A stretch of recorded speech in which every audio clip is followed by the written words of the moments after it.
Hello বন্ধুরা, আমি এখন যাচ্ছি হচ্ছে আমার দিদাকে আনতে। দিদা নেমে গেছে বাস স্ট্যান্ডে, মানে আসছে আর কি, এখনও নামেনি, বাসে আসছে অন দ্য ওয়ে। আর আমি যাচ্ছি এখন দিদাকে আনতে, আমি আর বোন যাচ্ছি দুজনে মিলে।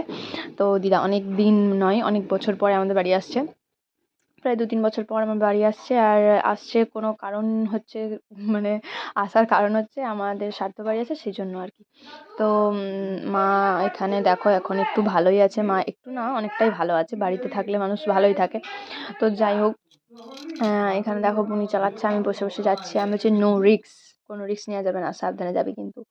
তো চলো এখন যাচ্ছি হচ্ছে আমাদের কাকিমারের বাড়িটা পেরোচ্ছি। তো দেখবে এখানে কাকু কাকিমা খুশি তিনজনেই দাঁড়িয়েছিল। তা আমি ওদেরকে বলছিলাম আমি কিন্তু ছবি তুলে নিয়েছি, আমি ব্লগে দিয়ে দেবো। তো দেখবে এই দেখো কাকু কাকিমার সবাই দাঁড়িয়ে আছে ওখানে। ওরা জানতো না যে দিদা আসছে, তো আসার সময় আর কি দেখা করে এসেছিলাম। তো আমরা এখন বাস স্ট্যান্ডে অনেকক্ষণ থেকে বসে বসে বসে বসে বোর হচ্ছিলাম যে কখন আসবে কখন আসবে। তো ফাইনালি চলে এসেছে। তো যাই হোক, আমরা প্রথমে যে বাসটা এলো ভাবলাম যে তো সেটাতে আসছে, কিন্তু সেটাতে ছিল না আর কি। আমরা বাসের নামটা ভুল শুনেছিলাম, তারামা বলেছিল, আমরা পরমা শুনেছিলাম। তো যাই হোক, তারপর অনেকক্ষণ আবার বসে থেকে প্রায় আধ ঘন্টার মতো বসেছিলাম আর কি। বাসের টাইমটা ঠিক বুঝতে পারিনি, 4টের টাইম, 4:30 এসেছে। তো যাই হোক ফাইনালি আসলো। তো এই যে আমি পারাপার হচ্ছি, এই যে বাস চলে এসেছে। তো চলো এখন দিদাকে নিয়ে হচ্ছে বাড়ি যাই। তো দিদা চলে এসেছে, দেখতে হচ্ছে এই 3টে ব্যাগ ভর্তি শুধু সবজি ছিল, কিন্তু আর কিচ্ছু ছিল না, শুধু সবজি। তো দেখো আমার নতুন নতুন চশমা কেমন হচ্ছে সবাই একটু বলো। ওই চশমাটা ভেঙে গিয়েছিল, তো আমি এবার একটু বড় দেখে নিয়েছি। তো নতুন নতুন একটু ডিজাইন বেরিয়ে গেছে, সেই জন্য ভাবলাম নিই। তো এখানে স্নেহা দিদি ভিডিও কল করেছিল, দিদার সাথে কথা বলছিল। এই যে আমার মা দেখতে পাচ্ছ এখন একদম ফিট হয়ে গেছে, কিন্তু সব কাজ নিজে নিজেই করতে পেরে গেছে। কিন্তু না, মাকে এখনো কিছু কাজ করতে দেওয়া চলবে না। তো যাই হোক চলো দেখা যাক। আর হ্যাঁ, এটা হচ্ছে তার পরের দিনের ব্লগ। তো কী বলছি তো তোমরা শোনো। কাল হচ্ছে সরস্বতী পুজো। আমি প্রত্যেক দিনই ভাবছি যে আজকে তোমাদেরকে দেখাবো। তো সময়ই হয়ে উঠছিল না। তো আজকে হচ্ছে আমি বাড়ি চলে যাব। আর আমি ভাবলাম যে বাড়ি যাওয়ার আগে তোমাদেরকে সরস্বতী পুজোর শপিংটা একটু দেখিয়ে দিই। তো চলো কি কি জামা কিনেছি সেগুলো তোমাদেরকে দেখাবো, আর কটা কি কিনেছি সেগুলোও তোমাদেরকে দেখাবো। তো যাই হোক, এখন 8টা বাজছে আর আমি কিছুক্ষণ পরেই হয়তো বাড়ি যাব। আর আজকে হচ্ছে একজন মারা গেছে, মানে আজকে মারা যায়নি, আজকে হচ্ছে তার ঘাট। তো যাই হোক, সেসব কথা বাদ দাও, চলো আজকে আমি দেখাই তোমাদেরকে কি কি কিনেছি। আর আমি তোমাদের সাথে দেখিয়েছিলাম যে আমার দিদা এসে। তো চলো তোমাদেরকে দেখাই আমার সরস্বতী পুজোর কেনাকাটা।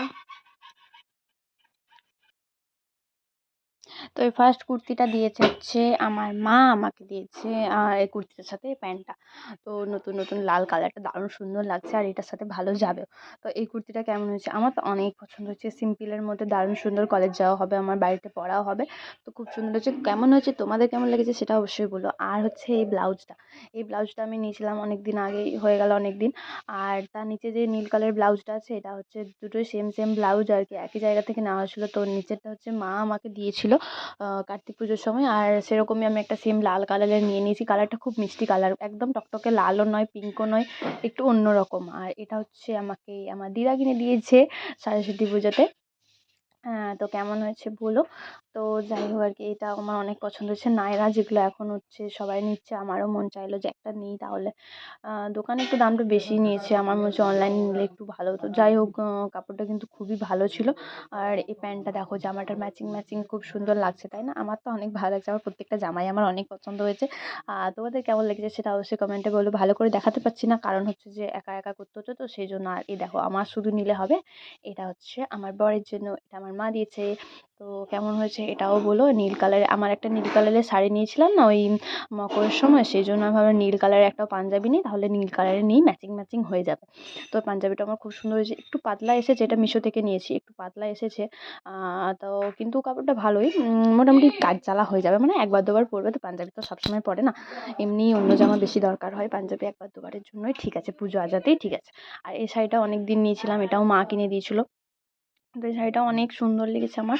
এরকম শাড়ি একটাও নেই, এমনি সিল্কের ঠিক নয়, এটা সিনথেটিক মনে হয়। তো এই শাড়িটাও খুব সুন্দর, মানে একদম গায়ের সাথে লেগে থাকবে। আর একটা লাস্ট হচ্ছে, এটা আমার বর দিয়েছে আমাকে। তো দেখতে পেলে সবগুলো এইটুকুই কেনাকাটা, আর কিছুই না।